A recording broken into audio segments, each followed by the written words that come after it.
Identifying what you've lost. Some losses don't show up on bank statements, they show up in sleepless nights, broken dreams, and empty calendars. When Joel spoke of the locusts devouring years, he wasn't talking about insects. He was speaking prophetically to a people whose opportunities, wealth, and peace had been stripped away. Maybe for you, it wasn't a swarm of bugs, but a toxic job, a failed Christian business, or even a season of disobedience that cost you time and money. In God's economy, nothing is truly wasted, not even the painful years. But before restoration can begin, there must be recognition. What exactly have the locusts devoured in your life? Is it time? Relationships? Purpose? Or maybe it's the motivation to keep going. If you're honest, you've made financial moves that looked smart on paper, but ended in regret. You were trying to make money, but lost yourself in the process. This is where so many believers get stuck trying to ignore the damage rather than identify it. But you can't heal what you won't confront. God doesn't need your perfection to restore you. He just needs your honesty.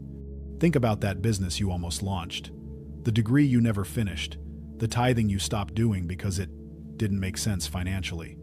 Those are the lost years the enemy feasted on. Yet here's the good news. God keeps receipts.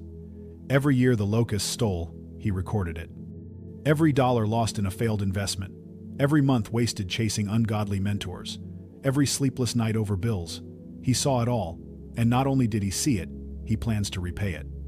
Joel 2:25 isn't poetry. It's a divine financial promise. I will repay you for the years the locusts have eaten. That includes your income, your energy, and your missed godly business opportunities. But restoration isn't a rewind button. It's a rebuild, and God never rebuilds the same thing twice. When he restores, he adds interest.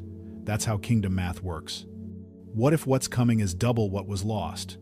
What if the no you heard 5 years ago was actually a not yet, designed to position you for a greater return? You're not too late, you're being positioned. And maybe, just maybe, the loss wasn't just financial.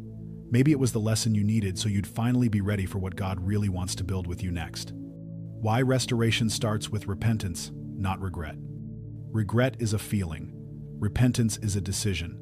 Many people feel bad about what they've lost, the years, the money, the business deals that fell apart. But feeling bad doesn't invite restoration. God doesn't move on emotion alone. He responds to alignment. Joel didn't just call the people to cry, he called them to return. That's where restoration begins. Not in feeling sorry, but in turning back to God's way of doing things. There's a big difference between worldly sorrow and godly sorrow. Worldly sorrow leads to guilt, shame, and paralysis. But godly sorrow, that leads to repentance and renewal.